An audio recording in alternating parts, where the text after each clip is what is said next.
We know from early American history that guns were very, very common at the founding. In other segments on this channel, we've talked about the evidence that many founding fathers, including the first 8 presidents of the United States, regularly carried firearms. Now, we've also talked about some of the early laws that actually required people to carry guns outside the home for self-defense in certain public places. Now, today, we're going to go back and we're going to look carefully at why guns were so common outside when the Second Amendment was adopted.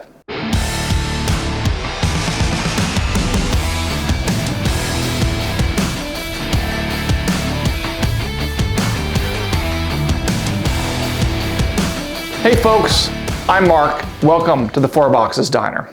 The United States Supreme Court has found that the government cannot ban you from keeping guns in your home. But the courts have been divided over whether the right to keep and bear arms extends to carrying guns for private self-defense in public.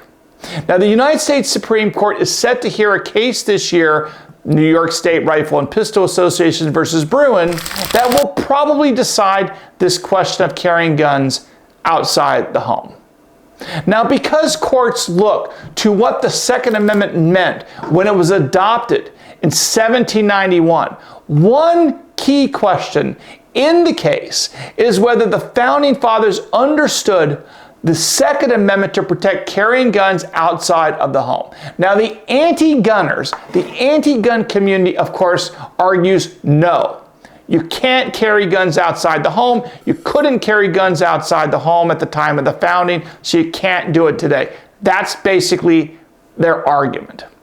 Now, the anti-gunners, that is, read a couple of historical laws as supposedly making it completely illegal to take your guns with you in public at the time of our founding.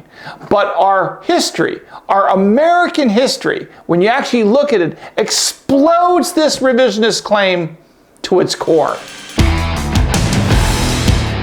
Now, I want you to put yourself in the shoes of an early American colonist living in North America in the 1700s.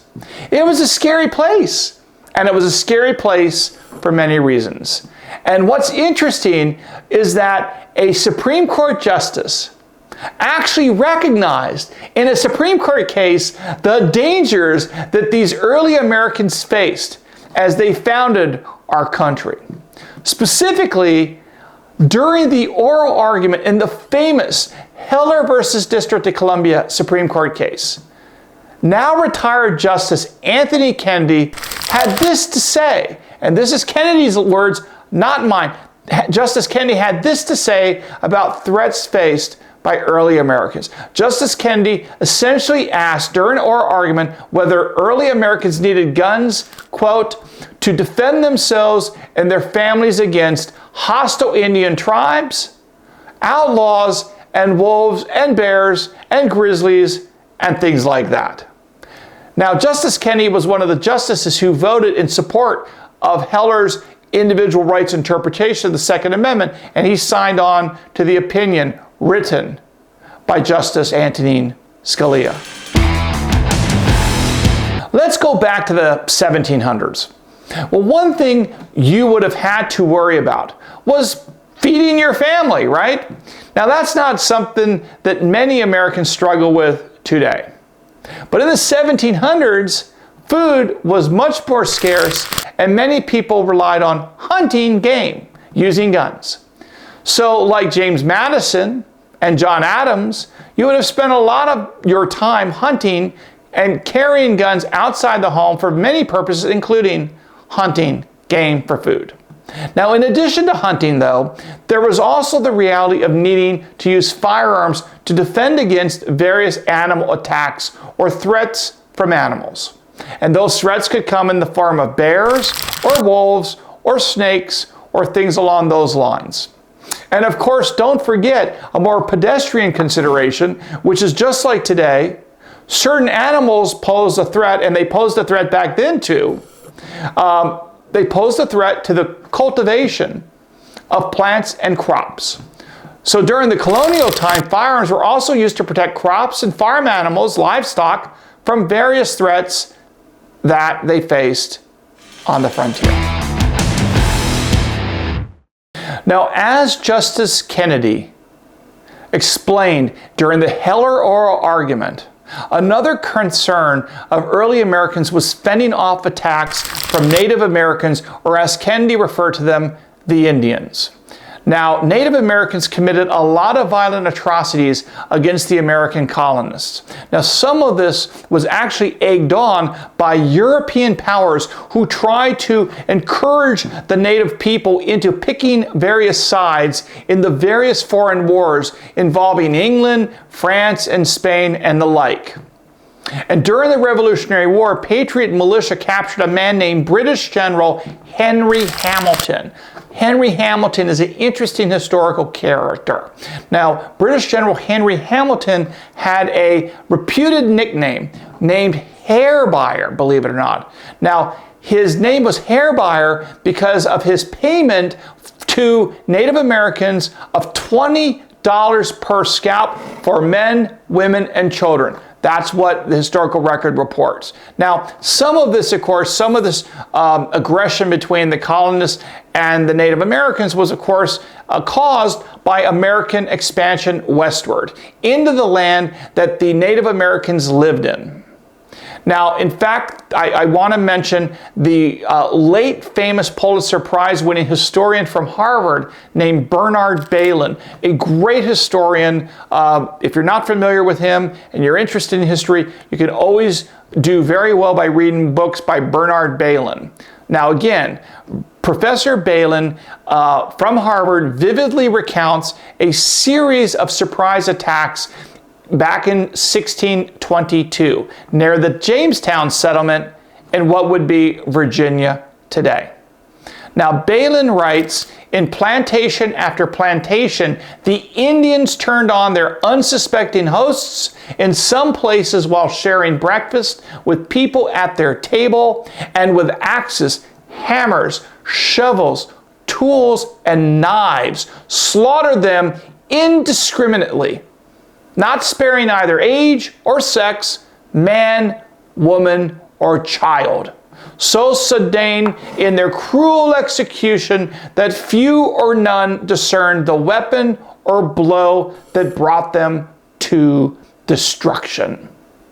Powerful language about the interactions between the Native Americans and American colonists by Professor Bailyn of Harvard. Founding Father John Adams described how the hardy, robust colonists had become habituated to carry their rifles upon one shoulder to defend themselves against the Indians, while they carried their axes, scythes, and hoes upon the other to till the ground.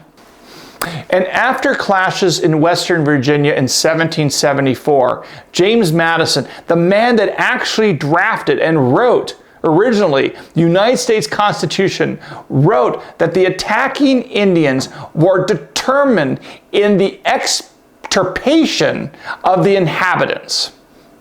But whatever the reason, violent Indian raids and murders were extremely common, so you would have kept your gun with you for self-defense against the Native American population, which in many instances were looking for opportunities to kill or attack the American colonists for a myriad of reasons.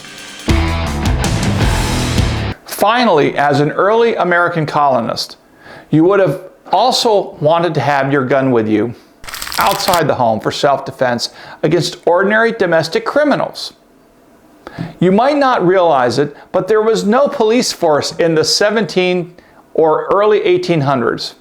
But there were definitely, believe it or not, criminals. For example, the North Jersey coast was a haven for robbers who would plunder, burn, and yes, murder. Now, in describing his life at this time, one writer explained that, quote, the inhabitants in constant terror were obliged for safety to carry their muskets with them into the fields and even to the houses of worship. Now, more generally, crime records show that for most of the 1600s, the murder rate appears to have been 10 to 50 times higher than the murder rates we see even today. So let's wrap up. So while some liberal elites today may have never seen a gun except on a Hollywood screen perhaps, the Americans who adopted, who wrote and ratified the Second Amendment would not have thought about leaving home without one. And as we've discussed, Americans during the founding era had at least 4 good reasons to carry guns wherever they went. First, they were often hunting for food to eat. Second, they were using guns to ward off attacks from animal attacks such as grizzlies and wolves and rattlesnakes and others, as well as protecting their crops from animals that might eat their crops or attack their livestock. Third, they would also needed guns to ward off potential attacks from the Native American population. And last but not least, they would have needed firearms and used firearms for self-defense from criminals, no different than we use guns today for the same. Thanks for joining us here today at the Four Boxes Diner, where we serve hot, fresh Second Amendment news and analysis daily. And if you liked what you heard, please subscribe to this channel and help us spread the word. And again, we'll see you next time here at the Four Boxes Diner. Orders up. Table 2A.